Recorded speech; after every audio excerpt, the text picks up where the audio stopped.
विश्वास रखना चाहिए। हम भगवान की शरणागत हैं, हमारा कोई बाल बांका नहीं कर सकता। बस ये कुछ ऐसे शब्द हैं जो हृदय में एकदम, भगवत रसिक अनन्य पान गहलीनो ताको, भगवान ने जिसका हाथ पकड़ लिया, सुरजन सब अनुकूल करे दुर्जन कहा जाको। समस्त दैवी शक्तियां उसके अनुकूल हो जाती। ये दुर्जन लोग, दुष्ट लोग कुछ उसका बिगाड़ नहीं सकते, जिसको भगवान सांवले सरकार अपने पक्ष में कर ले। भगवान बोले कि अपने भक्त के लिए एक प्रण की क्या बात, सैकड़ों बार झूठा कहा हूं तो भी मुझे कोई फर्क नहीं पड़ता। सच्चिदानंद भगवान कह रहे हैं, अपने भक्त के लिए मुझे 100 बार यदि झूठा कहलाना पड़े तो मैं 100 बार झूठा कहला, एक प्रण तोड़ने की बात क्या है। और हरि जिसको संभाल ले उसको बिगाड़ कौन सकता है। सीम की चाप सके को तासु, बड़ रखवार रमापति जासु। बड़े रक्षक भगवान श्रीपति जिसके हैं, उसका बाल बांका कौन कर सकता है। इसलिए उपासक को अन्य आश्रय में चित्त नहीं लगाना चाहिए, भगवत आश्रय। भगवत ऋषि जी कहते, सर्वलोक चूड़ामणि अनंत ब्रह्मांडों के स्वामी भगवान जिसको अभय, जिसकी बाह पकड़, अभयत भुज दंड मूल पीनांश सानुकूल, जिसको अभय दे दिया, जिसको शरण में ले लिया, जिसकी बाह पकड़ ली, कौन त्रिभुवन में से कुछ से भय दे सके। सांवरे सरकार जिसकी रक्षा करे, उसका कोई त्रिभुवन में बिगाड़ नहीं सकता। देखिए, अम्बरीश जी को दुर्वासा जी ने नष्ट करना चाहा, क्या हुआ, त्रिभुवन में भागे घूमे, कहीं चैन नहीं मिला दुर्वासा जी को। प्रहलाद जी को हिरण्यकश्यप ने नष्ट करना चाहा, क्या हुआ, भगवान ने नरसिंह रूप रख के हर वरदान के बीच का रास्ता निकाल के फाड़ के फेंक दिया।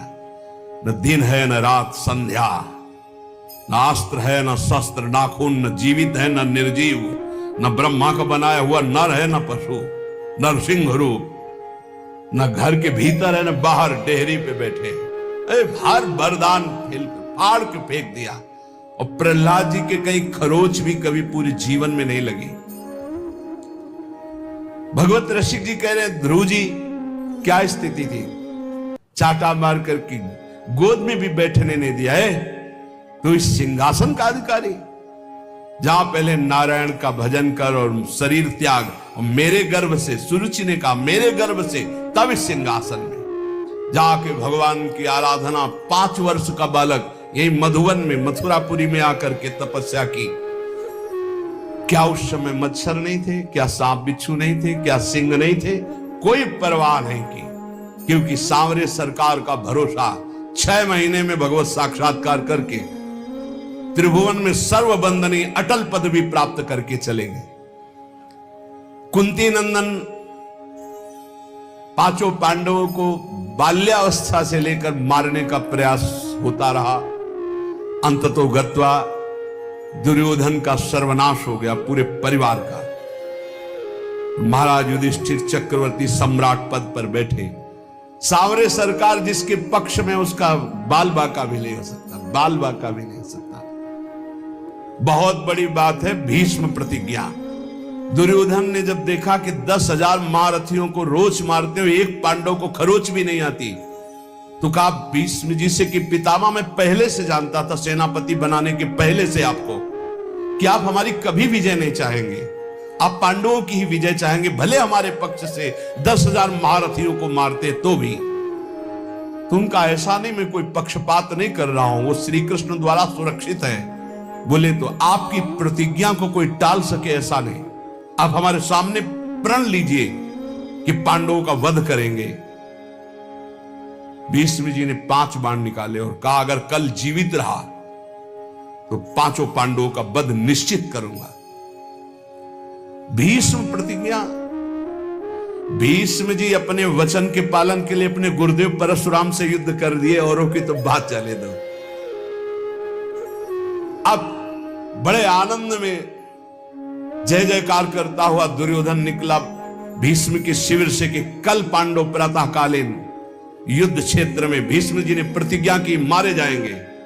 उसको पता था भीष्म जी का बल और उनकी प्रतिज्ञा, पर यह नहीं पता था भीष्म जिस बल से बलवान हो, महाबल श्री कृष्ण है, और श्री कृष्ण पांडवों के पक्ष में। गुप्तचर लगे रहते थे। तत्काल एक गुप्तचर पांडवों के शिविर में गया, जहां भगवान श्री कृष्ण विराजमान थे, पांडव शयन कर रहे थे। भगवान से कहा कि प्रभु, भीष्म जी ने प्रतिज्ञा कर ली है, कल प्रातःकालीन 5 बाण निकालें, 5 पांडव मारे जाएंगे। खड़े हो गए भगवान, क्योंकि भीष्म महाभागवत और महावीर, परम पवित्र वचन वाले, परम पवित्र आचरण वाले, परम पवित्र चिंतन वाले महात्मा हैं। भगवान खड़े हो गए, टहलने लगे, विचार किया कि क्या किया जाए। द्रौपदी के शिविर में गए। द्रौपदी ने कहा, प्रभु बोले हाँ, हमें भी सूचना मिल चुकी, आपको बताने की जरूरत नहीं, जल्दी तैयारी कर, मुझे दासी के वस्त्र दे, एक बार मैं पांडवों से फिर मिलकर आता हूं। वहां गए, पांडव जगह बैठे थे। तो उन्होंने कहा कि तुम्हें पता चला? बोले हाँ प्रभु, पता चला। तो शांति से कैसे बैठे हो? बोले आप अशांत हो इसलिए मैं शांत हूं।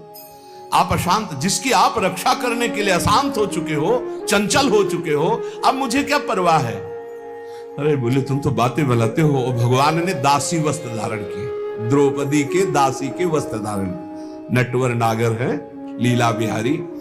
और द्रौपदी से कहा, आगे आगे चलो, मैं पीछे पीछे चल रही हूं तुम्हारे।